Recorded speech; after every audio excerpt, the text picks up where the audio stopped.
Andiamo avanti nel racconto del premio appunto della guida di Ice Veneto, Venezia, e siamo con la categoria del miglior rosso. Il rosso lo cerchiamo dove? Sul Montello? Siamo con la cantina, chiediamo a Federica. Case Paulin. Case Paolini, siamo con il signor. Adelino Pozzobon. Ecco, ma questo premio se lo aspettava? Come è arrivato? No, non ce l'aspettavamo anche perché la competizione era molto alta e soprattutto poi anche la soddisfazione da tanti anni, dagli anni 60 che produciamo e continuiamo a fare rossi in terra di Treviso, che generalmente è conosciuta per Prosecco.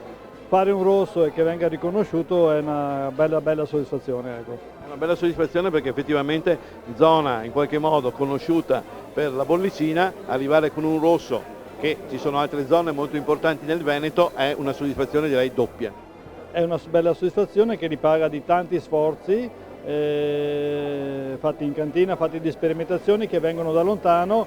Diciamo che è frutto di un percorso partito parecchi anni fa e che adesso stiamo un po' alla volta scalando, però questo deve darci da stimolo ancora di voler scalare ancora di più, insomma, ecco. Non è sicuramente Un punto di arrivo. Esatto, un punto di arrivo, ma comunque è un punto che il livello si alza ancora adesso. Sempre più in alto, come diceva una famosa pubblicità.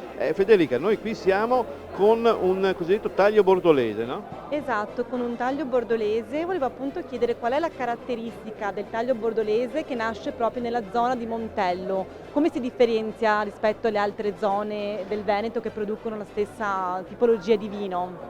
Allora, il Montello, l'origine del Montello è carsica, un terreno rosso, ricco di ferro, difatti è denominato ferretto, e questa mineralità qua poi la troviamo poi anche nel vino. È giusto, dobbiamo trovare che questa mineralità ti porta poi a dare anche vini longevi nel tempo. È una cosa fondamentale. E longevità ma anche eleganza e finezza dobbiamo tirare fuori questo.